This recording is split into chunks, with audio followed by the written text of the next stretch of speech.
Hello, this is Forgotten Rights. Now, I'm going to be talking to you today about Eric July, whose name on YouTube and a few other platforms is YoungRippa59.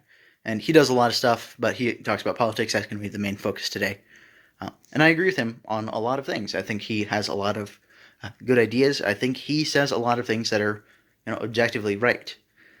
Now, I don't know how much of his worldview I really agree with. There's a difference between worldview and politics.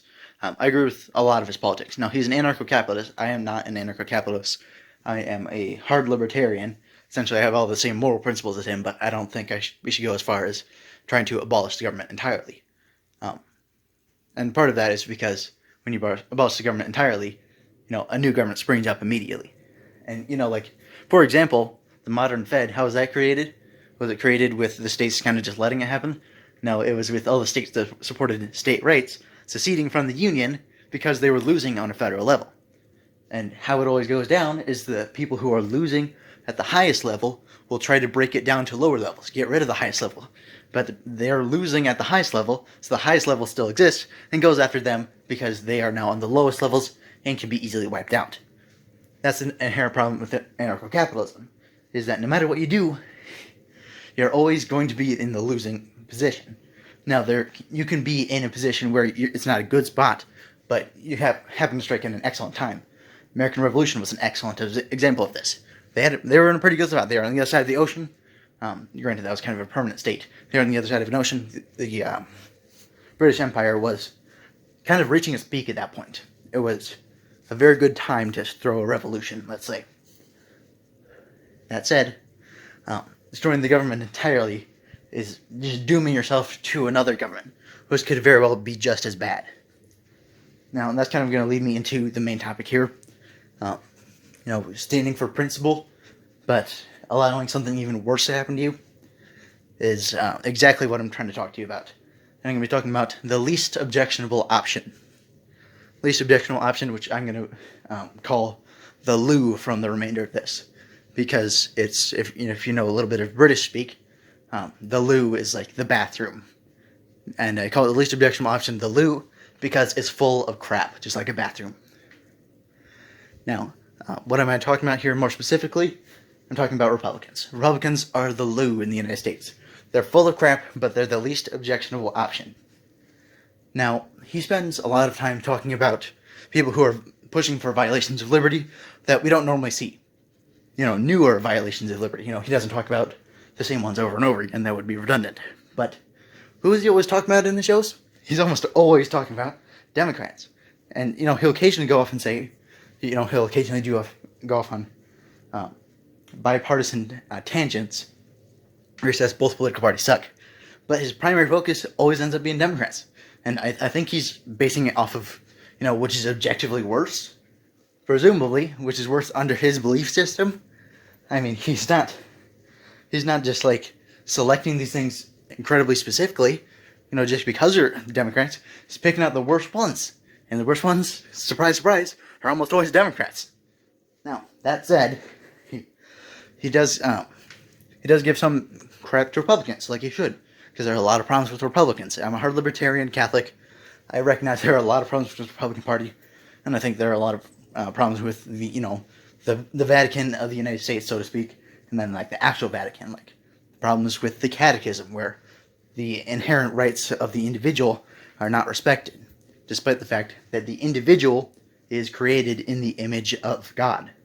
The individual, not collectivism, not the collective group of humanity, is created in the image of God, but rather the individual is created in the image of God. Human race isn't created like God. The individual is. Man is made in the image of God. So I think there's an inherent problem with catechism. As it is written now, it is specifically anti-libertarian in certain respects. For example, it says, it is in principle, should be redistributed by the government in order to help ensure the best distribution of goods, or something to that effect. And I would inherently, or principally, disagree with that statement, in principle, because I believe in the rights of the individual, the one who is made in the image of God. The race was made in the image of God. The individual was. Man was made in the image of God. But getting back to Eric July, he doesn't go with the least objectionable option. He tells people he doesn't vote. Sometimes he'll even, actually, I don't know if he ever said, don't go vote. But he tells people it's pointless. And he says, it's dumb, it's dumb. You know, they're both bad. Why would you vote for one over the other? Because one is less bad. To analogize, Republicans are like an abusive husband who smacks you with an open hand. Democrats are like an abusive husband who will beat you with a blunt object. That's just the nature of Republicans and Democrats. I mean, what do you say? What bad stuff do you say about Republicans from a libertarian anarcho-capitalist perspective? You would say they take your money, which is wrong. I agree with that. They send your kids off to war, which is often also bad. I would agree. And they put people away for drugs. Those are three bad things. I agree. Problem is, Democrats support things that are just as bad or worse as those things, and often including those things. Democrats put away people for drugs too. Democrats send people off to war too. What do you think Obama did in his 8 years? Bombed the crap out of the Middle Eastern countries. Bombed the sandbox, so to speak. I mean, he did horrible atrocities during his time in office. And make no mistake, the Democrats do support war. And they support massive restrictions on the Second Amendment. Now you say some Republicans do that too. Yeah, that's a problem too. Problem for Republicans, but it's way worse for Democrats. I suggest you look at Colin Noir. He's a very good Second Amendment advocate, I think. I really like his content that he puts out. He points out who's the one doing all the gun control. It's clearly the Democrats. So, but yeah, I mean, there are certain political issues that Republicans don't want to touch. Like, they don't care about violating your rights in certain ways. They said, I don't want to violate people's rights. Now, they're often terrible at protecting that right. I agree, but they're not actively pushing for it in many cases. And they'll often be actively resisting certain impediments to people's rights, or certain infringements on people's rights. Now, they are the loo. They are full of crap. They're a bathroom that's packed full of crap. However, they are not as bad as Democrats. They are the least objectionable option. I object to Republicans least, at least viably. If there was a presidential candidate who was a hard libertarian who I thought could win, I'd definitely vote for him. But I don't think any of the putsy little Libertarian Party guys can win, because whatever they support in principle is unpopular, and whatever is popular isn't principled.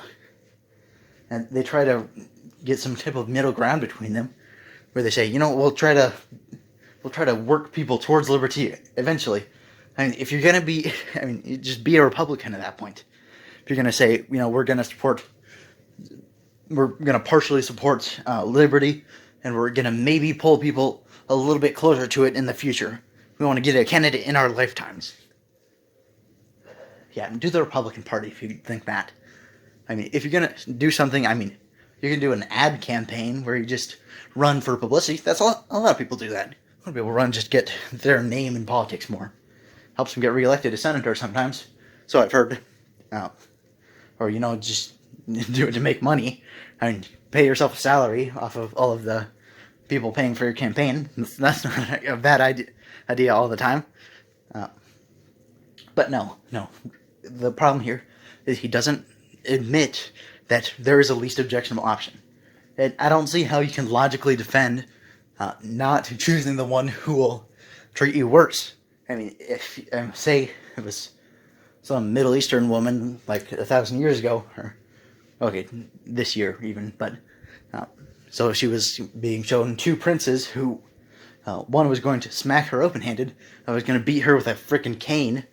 If she has a choice between them, if they're saying, we're not going to let you choose whoever you want, but you can pick out of these two, pick the best one at least.